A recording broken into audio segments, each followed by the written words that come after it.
NMN హితం టీవీకి స్వాగతం. ఈరోజు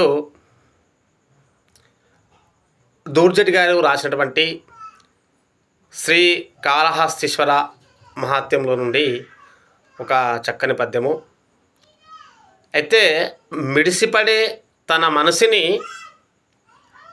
అణచివేయమంటూ శ్రీకాళహస్తీశ్వరునితోని దూర్జటి గారు మొరపెట్టుకున్నటువంటి విషయము.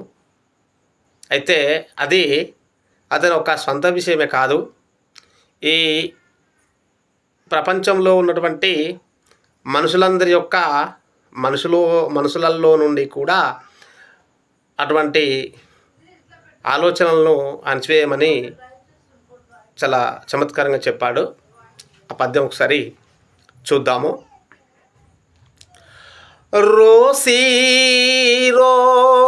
రోయదు కామిని జనుల తారుణ్యోరు సౌఖ్యంబులున్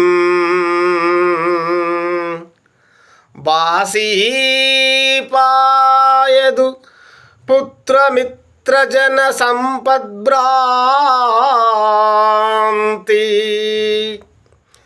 వాంఛాలతల్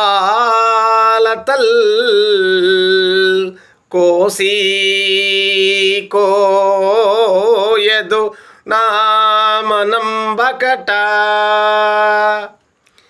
నీకం ప్రీతిగా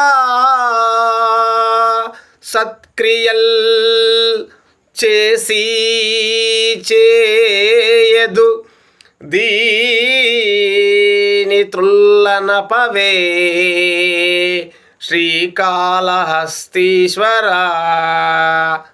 అని అన్నాడు. అంటే రోయదు కామినీ జనుల తారుణ్యోరు సౌఖ్యంబులన్, అంటే అందగత్తెలతో రతిసుఖాలు అనేటివి ఏవగించినట్టే ఉంటుంది నాకు, కానీ ఏవగించుకోదు.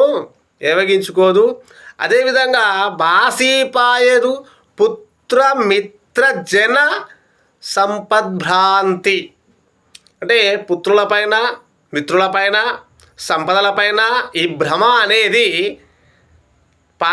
ఎడబాసినట్టే ఉంటుంది, కానీ మళ్ళీ అది దూరం కాకుండానే అలానే ఉంటుంది. అదేవిధంగా వాంఛలతల్ అంటే కోరికలు, లత తీగ, కోరికలు అటువంటి తీగ అనేది కోయదు, ఏది తెగినట్టే ఉంటుంది, కానీ మళ్ళీ ఇది తెగిపోకుండానే